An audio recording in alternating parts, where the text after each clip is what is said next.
तरुण भारत नागपूर दिनांक 14 ऑक्टोबर 2021. ऊन सावली. एका प्रस्थानाची तयारी. लेखक गिरीश प्रभुणे.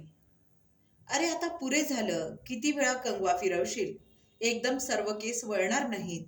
एका दिवसात तर नाहीच. आणि काही चुकार केस तसेच राहणार. आता निघ बघू. चल.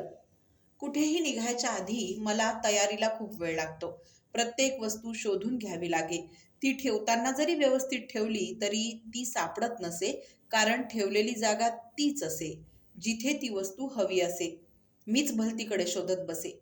असं नेहमीच होत असे. लहान असताना आई शोधून देई, पुढे बहिणी शोधून देत, नंतर पत्नी संध्या शोधून देऊ लागली, पुढे मनस्विनी करू लागली. आता इथल्या शिक्षिका मुली वस्तू शोधून देतात. तरीही माझी तयारी पूर्ण होत नसे. प्रवासाला बाहेर पडल्याशिवाय काय राहिलं हे समजतच नाही. मग मागे वळून वळून येऊन ती वस्तू ते पुस्तक घेत असे. तरीही काहीतरी राहतच असे. उगाचच हुरहुर लागत राही. यासाठी प्रस्थान ठेवावं, तिथी निश्चित करावी, वेळ निश्चित करावी आणि जे अखेर आहे त्याच्यासह चालायला सुरुवात करावी. जे राहील ते राहील. जे मिळालं, सापडलं, गवसलं, हाती आलं त्याच्या निशी प्रवासाला निघावं.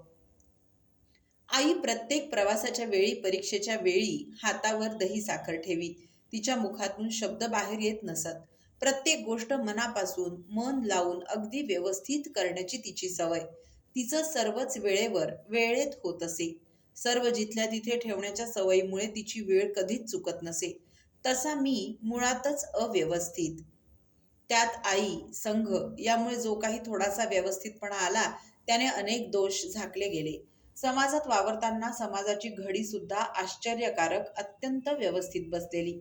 घटिका, पळ, दिवस, पक्ष, मास, अयन, वर्ष, युग या साऱ्यांशी मिळती जुळती जीवनशैली. पशुपक्षी अगदी मुंगीपासून ते गरुडापर्यंत, रोहित सारस पक्ष्यांपर्यंत सर्वांची जीवनशैली या तिथीवार नक्षत्रांप्रमाणेच. थोडीशी सुद्धा चूक नाही, विसंगती नाही. सारं वर्षानुवर्षे बिनचूक. आणि हेच सारं उद्ध्वस्त करून तिथे वेगळा आचार, वेगळा विचार, वेगळी प्रणाली रुजवायचा प्रयत्न इंग्रजांनी केला. त्यात ते बऱ्यापैकी यशस्वी झालेत असं वाटायचं आणि समाजात वंचित घटकात हिंडू लागलो आणि स्तंभित व्हायची पाळी माझ्यावर वारंवार आली. भारताच्या कानाकोपऱ्यात सर्वत्र मेकॉलेचा विचार पोहोचला नव्हता.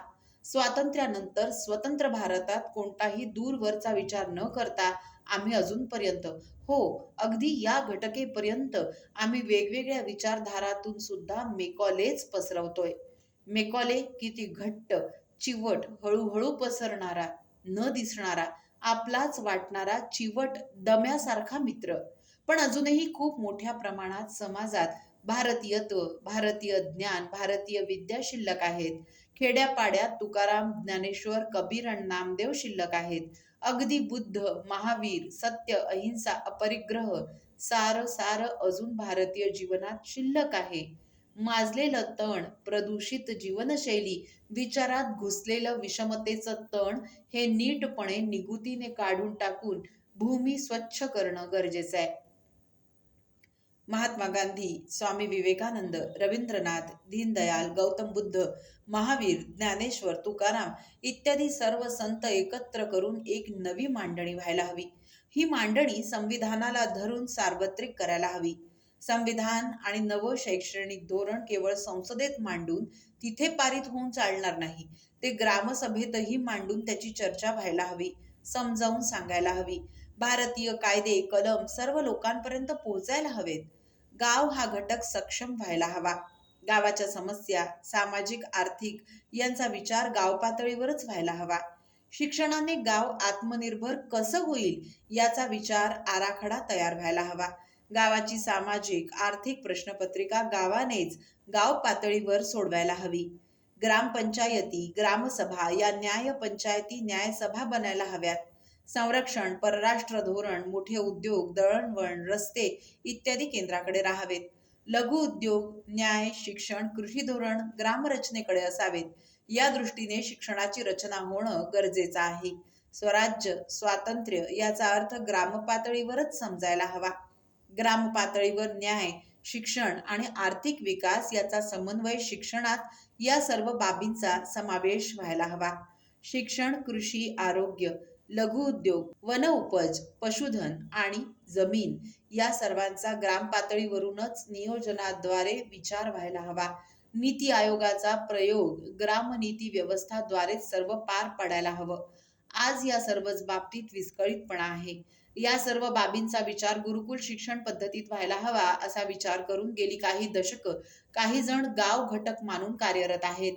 पुनरुत्थान विद्यापीठ गुजरात, शिवगंगा अभियान झाबुआ गुजरात, भारतीय शिक्षण मंडळ, दीनदयाळ शोध संस्थान, पुनरुत्थान समरसता गुरुकुलम, ज्ञान प्रबोधिनी, स्वरूपवर्धिनी यासारख्या अनेक संस्था काम करीत आहेत, प्रयोग करीत आहेत. पुनरुत्थान समरसता गुरुकुलमची सुरुवात या सर्व विचारांनीच झाली. सध्याच्या शैक्षणिक रचना किंवा नव्या शैक्षणिक धोरणाप्रमाणे शैक्षणिक रचना करताना भारताच्या पारंपरिक कला कौशल्याचा, समाज जीवनाचा, जीवनशैलीचा, ग्राम पातळी आणि पंचक्रोशीचा विचार करून शिक्षणाची रचना आधुनिक काळाला योग्य कशी होईल याचा विचार करून ज्ञानदान अनुभवावर आधारित करण्यासाठी गुरुकुलममध्ये सुरुवातीपासूनच प्रयत्न झाला. यासाठी समरसतेचा विचार आणि गुरुकुलम पद्धती यांची सांगड घालण्याचं ठरलं. प्रयोग हा केवळ एक प्रयोग न राहता तो सर्वांना सुलभतेने करता यायला हवा. परीक्षा पद्धतीचा विचार करायला हवा. निवासी, अनिवासी शाळांतून हे करताना कोणतीही अडचण यायला नको. शिक्षक, आचार्य, गुरु अशी एक मोठी रचनाच करायला हवी आणि तिथेच सारं काम अडलं. कामातली पहिली अडचण आली ती माझी प्रतिमा. मी आणि भटके, विमुक्त, पारधी, विमुक्त, जाती, जनजाती यांचंच काम करणारा केवळ सामाजिक कार्यकर्ता. शिक्षणातलं काय कळतंय असा माझ्याकडे बघण्याचा दृष्टिकोन. व्यापक पाठिंबा, सहकार्य यामुळे मर्यादित झालं.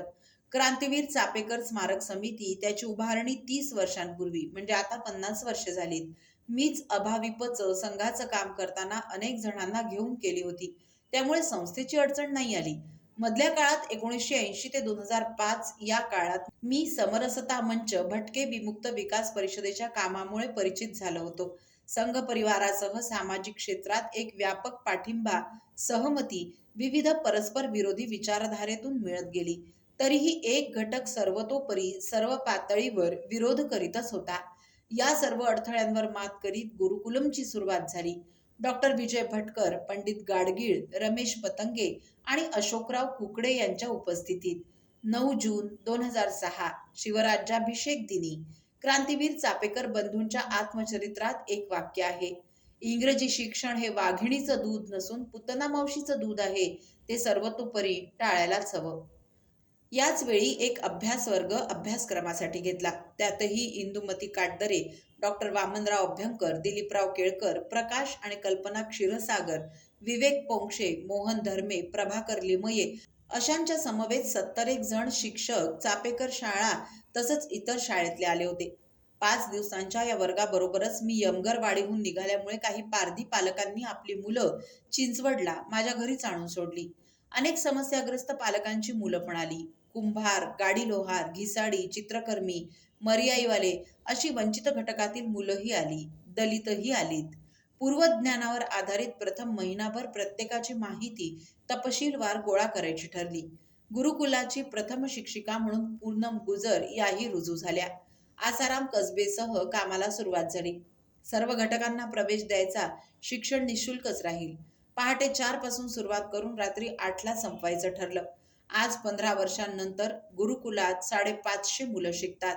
अभियांत्रिकी, आयुर्वेद, कुंभकाम म्हणजे पॉटरी, कृषी, गोविज्ञान, वास्तुरचना म्हणजे आर्किटेक्ट, गोशाळा, शिल्पकला, संगीत, गायन, वादन, नृत्य, भगवद्गीता, वेद, उपनिषद, ज्ञानेश्वरी, तुकारामबुवांची गाथा, रामायण, प्लंबिंग, वेल्डिंग, कास्टिंग, ओतकाम, बांबूकाम अशा विषयांबरोबरच शालेय विषय मराठी, संस्कृत, हिंदी, विज्ञान, पारंपरिक विज्ञान, गणित, वैदिक गणित, क्रीडा नैपुण्य अशा एकूण 25 विषयांची विभागणी 7 दिवसांच्या दिनक्रमात बसवून दिनक्रमाची 3 सत्रात विभागणी करून गुरुकुलाचं सत्र सुरू झालं. आज 15 वर्षांनी असं दिसतं.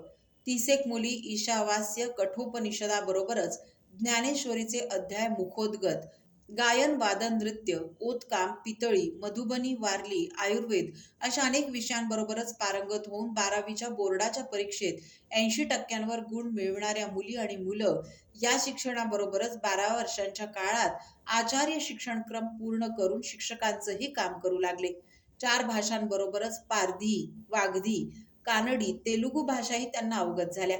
गुरुकुलमचा पहिला टप्पा पार पाडताना आधुनिक पाठशाळेने उद्ध्वस्त होत जाणाऱ्या 3 कलांचं पुनरुज्जीवन करून आता 3ही ठिकाणी कला विषयाची गुरुकुलं सुरू होतील.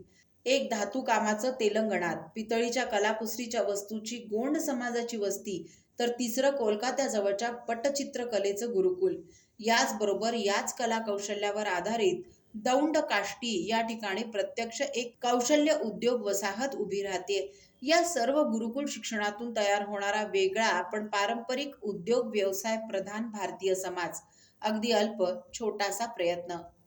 तुझे तेज अंगी शतांशे जरीही, उजळवून टाकू दिशा दाही दाही. ऊन सावली या सदरातील गिरीश प्रभुणे यांचा हा लेख आपण तरुणभारत.net या संकेतस्थळावरही ऐकू शकता. असेच माहितीपूर्ण आणि संवेदनशील विषयांचे लेख ऐकण्यासाठी तरुण भारतच्या YouTube चॅनलला लगेच सबस्क्राईब करा. लाईक आणि शेअरही नक्की करा. धन्यवाद.